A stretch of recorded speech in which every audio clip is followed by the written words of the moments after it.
It's Thursday, 11 o'clock. It's time for this week's Watch Drop.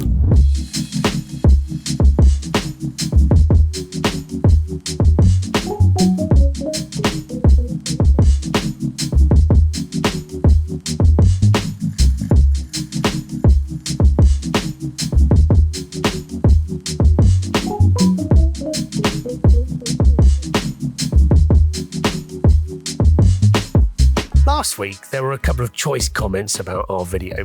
One of them was about my jumper, which I refuse to acknowledge.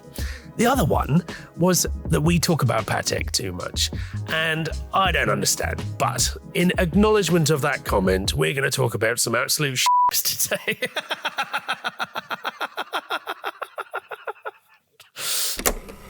Obviously, I'm joking. There's some really cool, quirky stuff we're going to talk about today, but nothing from Patek. Let's jump into it. So, if we're going to talk about quirky watches, I have to start with Urwerk. Now, when you first look at the UR102, you've no idea what it's saying.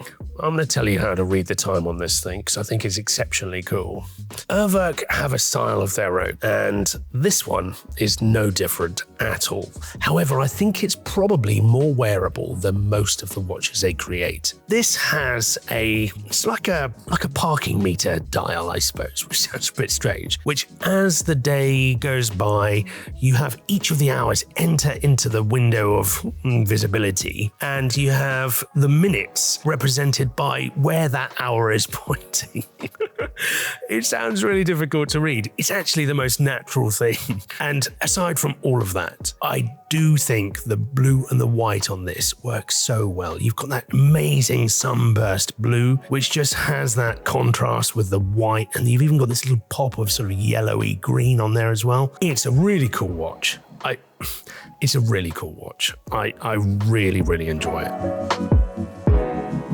The next watch is a watch fit for a king. Not the King of England, this time Elvis Presley. Now, this watch is called the King Midas by Rolex, of all people. You look at the design characteristics of this thing, and it looks nothing like any Rolex in the current catalogue, but the design is oh so good. It's almost a little bit more Piaget polo than anything else. Everything about it is gold: the dial, the bracelet, the case. You even have King Midas stamped into the side of the case, which actually just brings your attention to how thick this thing is. It's just like a Piaget polo, but with the design cranked up to 11. So quirky is this watch that it even was delivered in an urn instead of a watch box, although sadly many of those urns are now resold at £5,000 plus just for the box itself. But that design creativity flows all the way through this watch. It's just so different to any other Rolex that you've ever seen, frankly. I adore this watch, and I also love the fact that it was Elvis's choice. Onwards to another quirky watch. Oh, I love this thing. This is a Piaget Dual Time.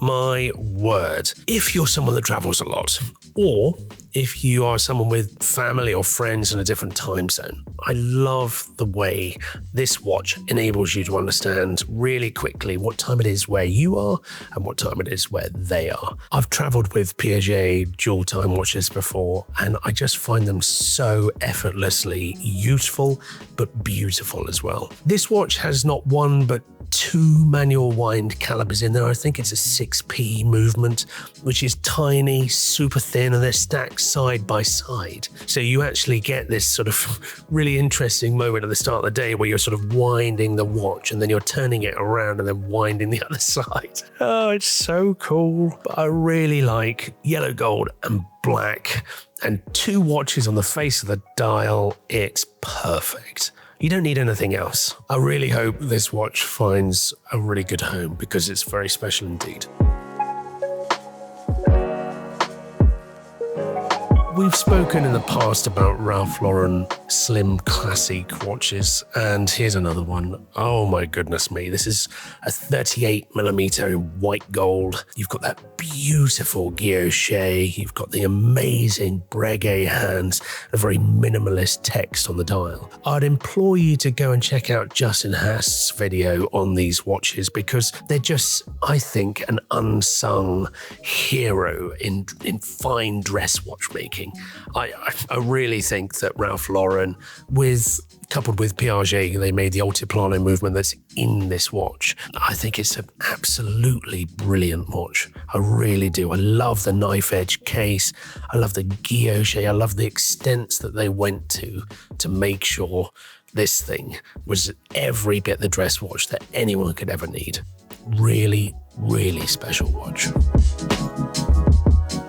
If stealth wealth is your thing, then I think this JLC Reverso is the watch that you might want to consider. Now, on the face of it, it's a fairly ordinary Reverso. I love Reversos that have a new trick up their sleeve, something that when you turn it over, you don't just have the flat, polished case. You have something else, like a dual time complication or something even quirkier. And this watch has got exactly that. As you turn this watch over, and by the way, the dial itself on the main face is absolutely beautifully executed. The guilloche is spot on. But when you turn this watch over, you have actually not a clock, but you have a tourbillon and a power reserve and the most amazing rose gold guilloche. It's so special, this thing. I'm just going to take a moment and look at it.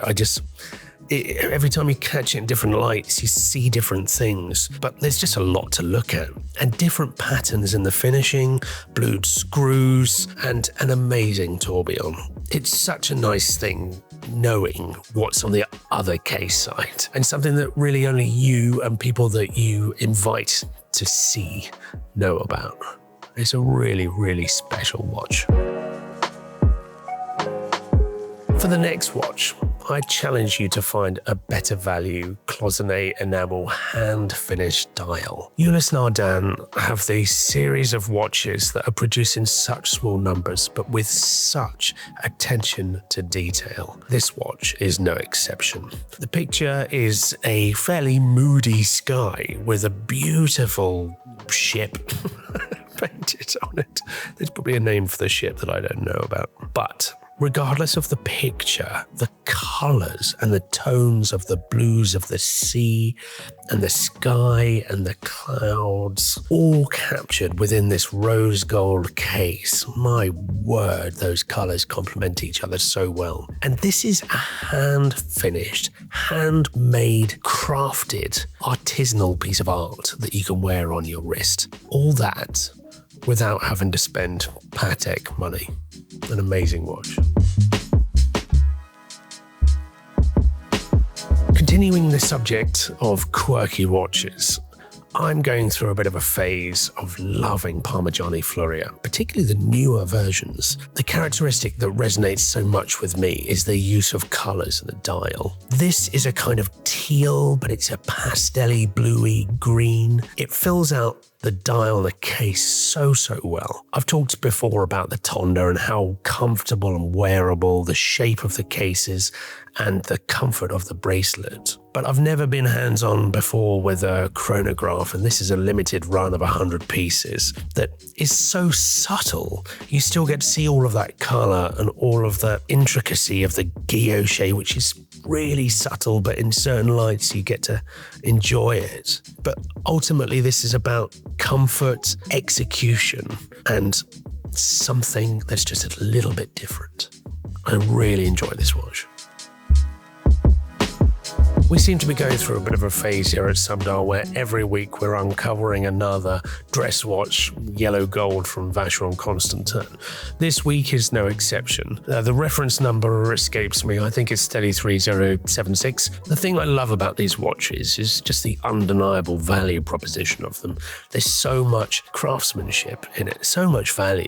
This watch in particular, when you look at it in two dimensions, it looks like a Clou de Paris sort of finish to the bezel. But then you sort of rotate the watch and you see that that's continued throughout the height of the case. I've really never seen this finish on a case before. I really just think it's a beautiful watch, a beautiful design, and it always surprises me how much watch you can get for the money.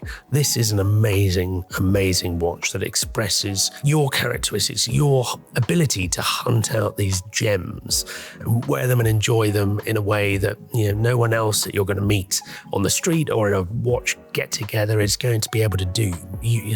These are rare watches produced in small numbers and executed to perfection. It's just a brilliant watch and a really interesting era for Vacheron Constantin. I can't wait to see what we uncover next. So that's this week's drop. And what do you think of my jumper? My wife thinks I look a little bit pudgy.